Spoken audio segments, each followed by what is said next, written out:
మీరెప్పుడైనా సముద్రం విడిపోయే దృశ్యాన్ని చూసారా?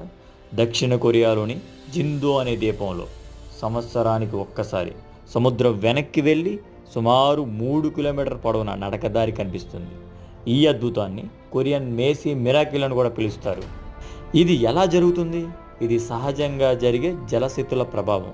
పున్నమి లేదా అమావాస్య సమయంలో చంద్రుడు ఆకర్షణ బలంగా ఉండడం చేత సముద్రం తక్కువ నీటి మట్టానికి చేరుతుంది. దానివల్ల జిందో మరియు మోడో ద్వీపాల మధ్య దారి ఏర్పడుతుంది. ఇది ఎప్పుడు జరుగుతుంది? ఈ అద్భుతం సాధారణంగా మార్చి నుండి ఏప్రిల్ మధ్యలో జరుగుతుంది. 2025లో ఇది మార్చి 29 నుండి ఏప్రిల్ 1 వరకు జరిగింది.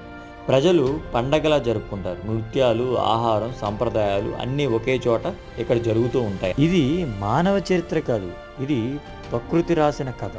అది చూపించేది దారి కాదు, ఆశ్చర్యం అని నాకు అనిపిస్తుంది. మీకేమనిపిస్తుందో కామెంట్ చేయండి.